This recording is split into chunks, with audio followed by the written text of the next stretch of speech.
ስብሐት ለእግዚአብሔር ኪያነ ዘፈጠረ ከመ ናምልኮ እንሰግድለት ዘንድ እናመልከው ዘንድ እንገዛለት ዘንድ እናመሰግነው ዘንድ የፈጠረን አምላካችን እግዚአብሔር የባህሪ ምስጋና ለእርሱ ይሁን። ስብሐት ለማርያም እመ አምላክ እግዝእትነ ወመድኃኒትነ መድኃኒታችን መመኪያችን ለምትሆን እናታችን ለንጽሕት ቅድስት ድንግል ማርያምም የጸጋ ምስጋና ለእርሷ ይሁን። ስብሐት ለመስቀለ ክርስቶስ ዕፀ መድኃኒት ኃይልነ ወፀወንነ ኃይላችን አምባችን መጠጊያችን ጋሻችን ለሚሆን በቀራንዮ ለተተከለ መድኃኒት ለሚባል ለክርስቶስ መስቀልም የጸጋ ምስጋና ለእርሱ ይሁን።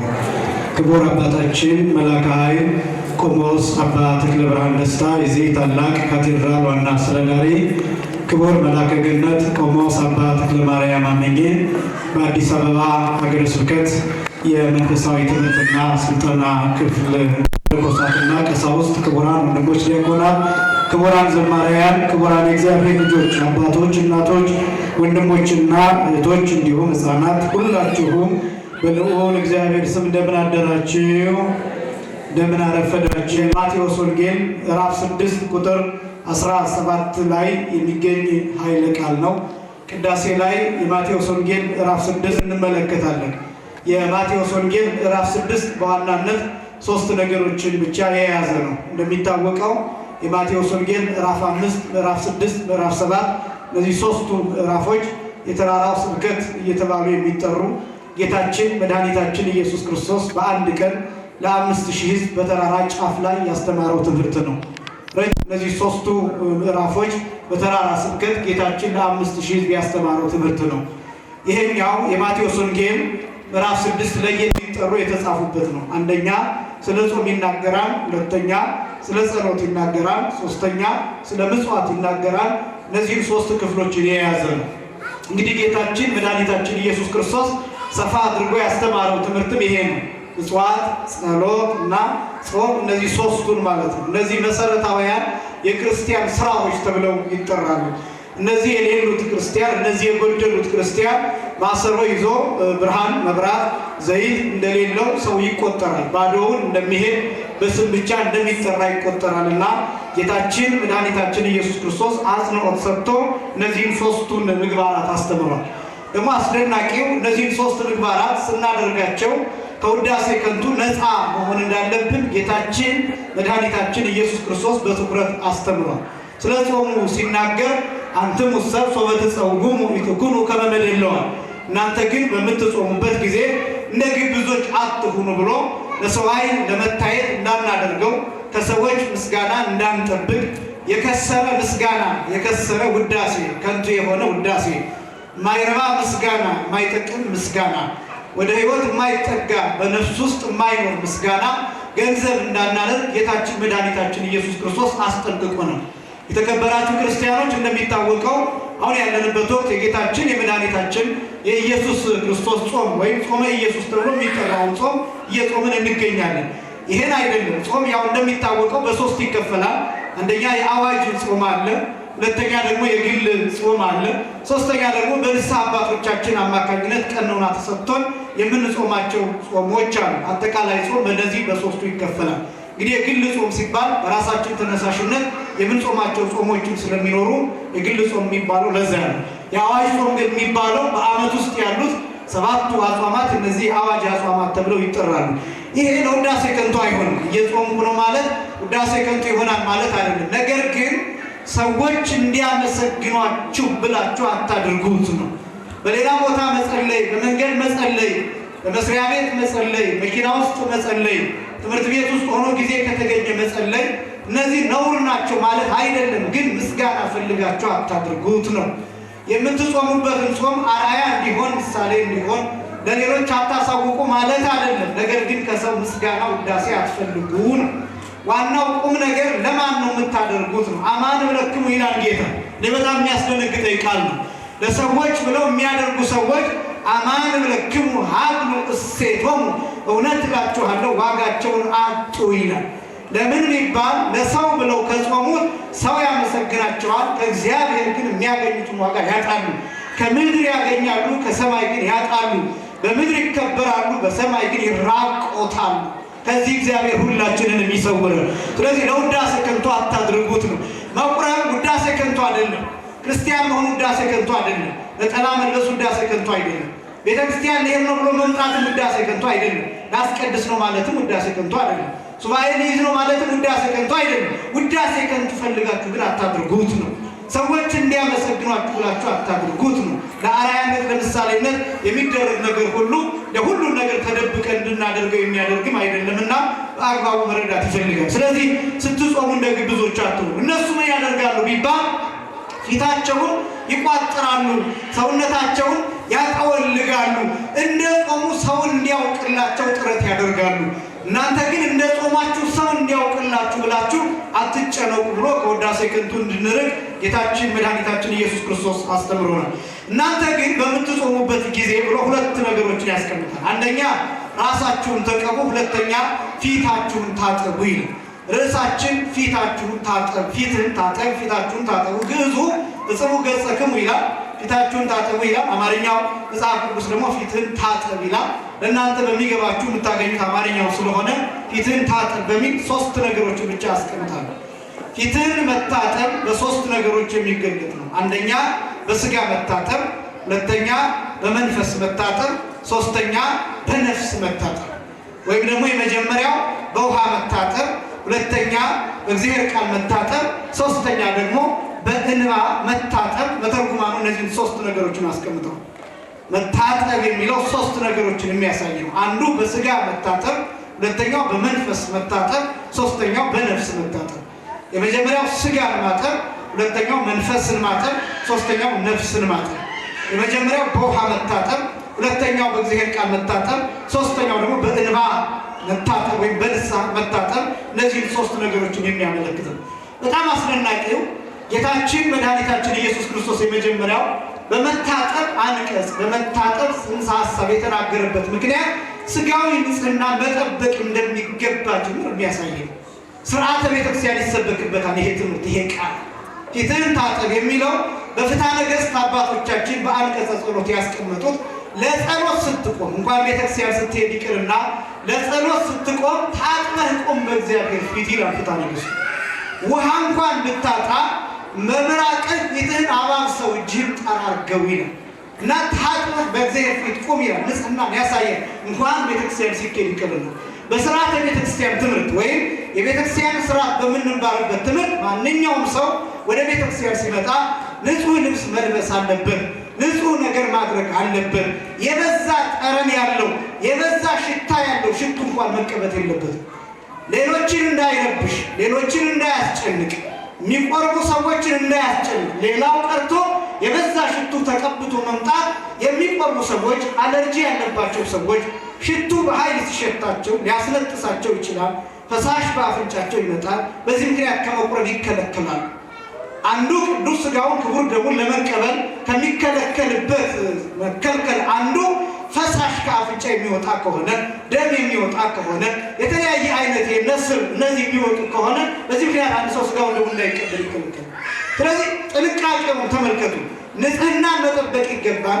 ንጽህናን መጠበቅ ማለት ግን ብዙ ሽቱ መረጨት መቀባት ማለት አይደለም።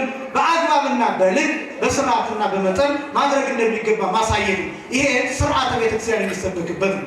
አንዳንዶቻችን ለብሰን ያደረውን ልብስ ፒጃማችንን እንደለበስን ስፖርት የሰራንበትን ቱታ እንደለበስን ወደ ቤተክርስቲያን የምንመጣ ላብላብ እየሸተትን ወደ ቤተ መቅደስ የምንመጣ ሰዎች አለን። ለቤተ ክርስቲያኑ ጥንቃቄ የሌለን ለመቅደሱ ክብር የሌለን ሰዎች አሉ። ይሄን ማስተካከል ይገባል።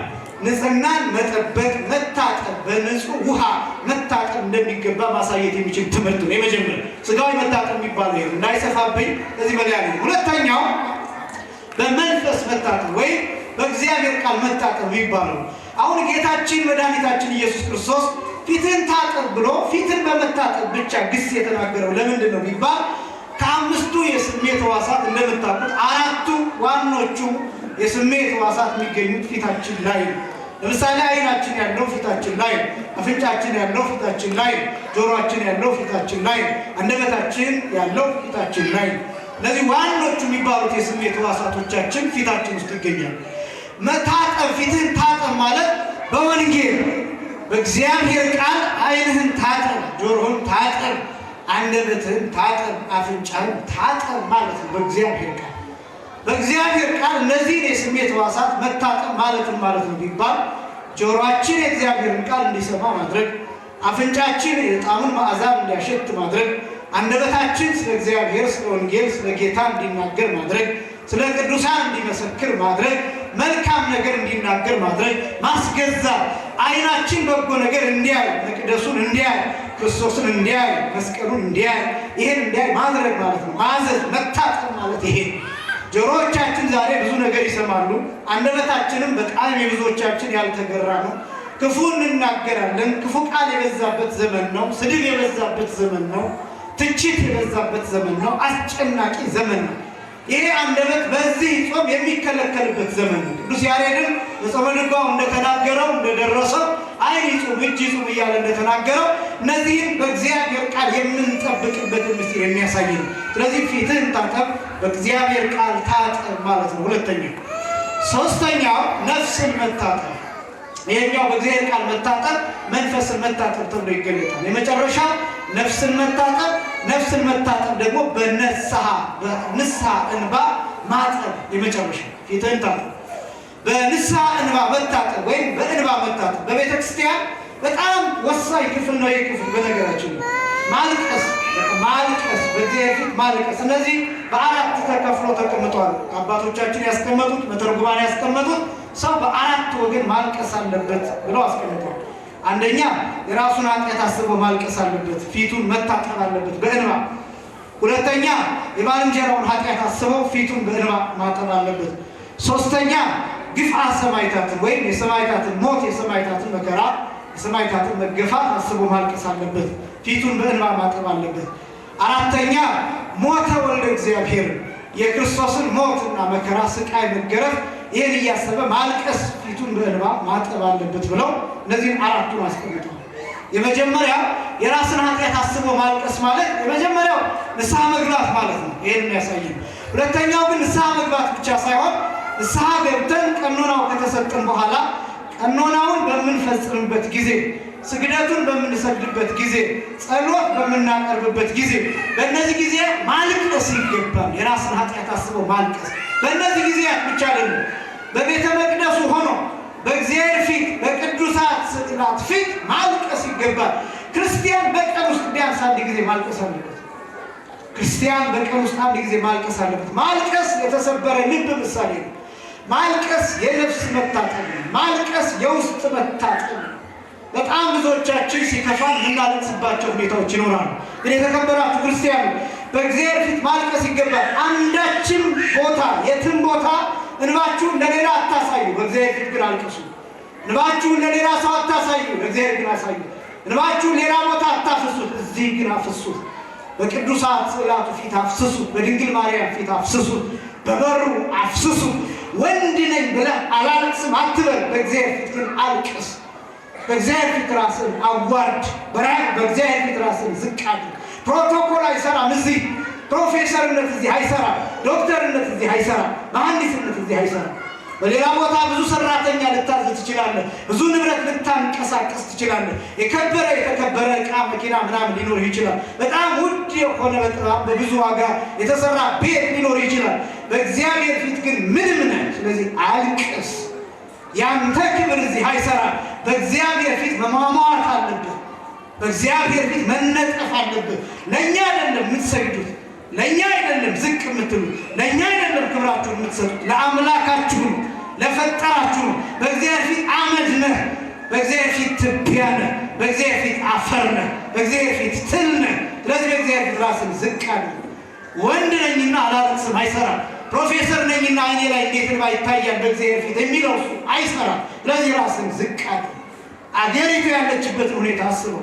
በዚህ ሰዓት እየሞቱ ያሉትን ሕፃናት አስቧቸው። እየተራቡ ያሉ እናቶችን አስቧቸው።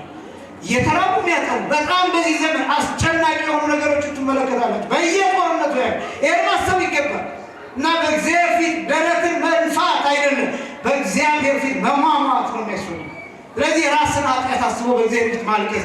እያንዳንዱ አሁን ሀገሪቱ ላይ ያለው የየራሳችን ኃጢአት አስተዋጽኦ ስላለበት ለዚህ ኃላፊነት መውሰድን ይፈልጋል። በእኔ ኃጢአት ነው ይሄ የሆነ፣ በእኔ ኃጢአት፣ በእኔ በደል፣ በእኔ ጥፋት፣ በእኔ ክፋት፣ በእኔ ተንኮል፣ በእኔ ስግብ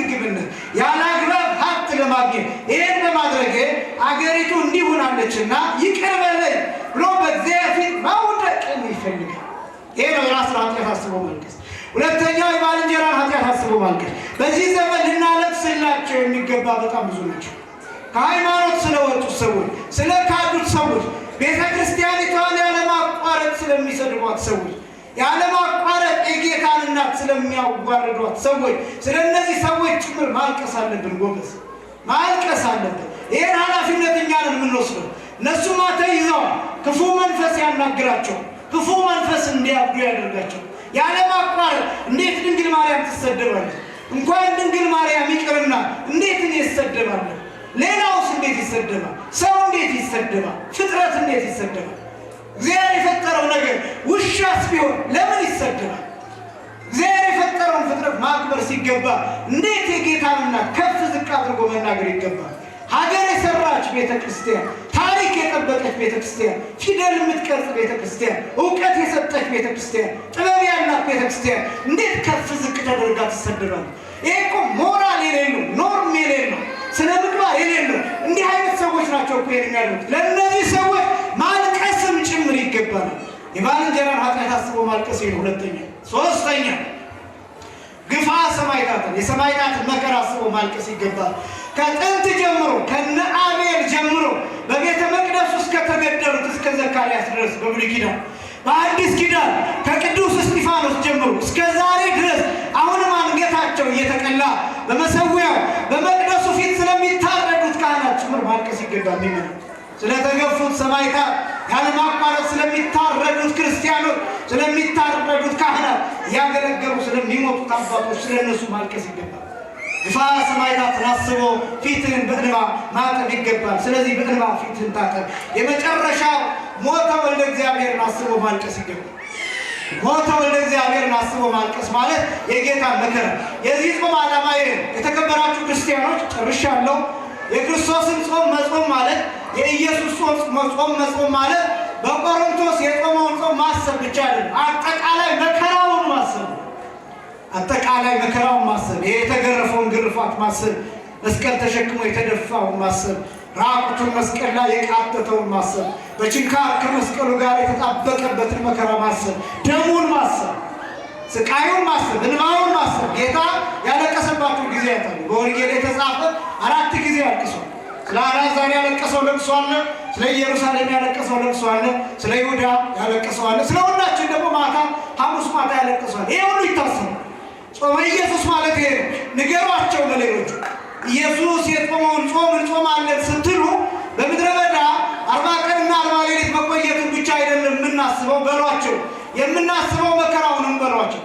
የምናስበው 18 ሰዓታት ምግብ ሳይበላ መስቀል እየተሸከመ እየወደቀ እየተደፋ ከኋላና ከፊት በገመድ እየጎተቱ ይጥሉ የነበረ መከራ ያንን እያሰብን ድርሳነ ማያዊ ሲናገር ወሳሉ ውስተ ጸፍጸፈ ምዕተ ወሰላሳ ወሰለስተ ጊዜ ያተይና በሽውል ድንጋይ ላይ 133 ጊዜ ጎትተውታል ይላል። ያን እናስባለን። ደግሞ ምድር ላይ የተቀባውን እናስባለን።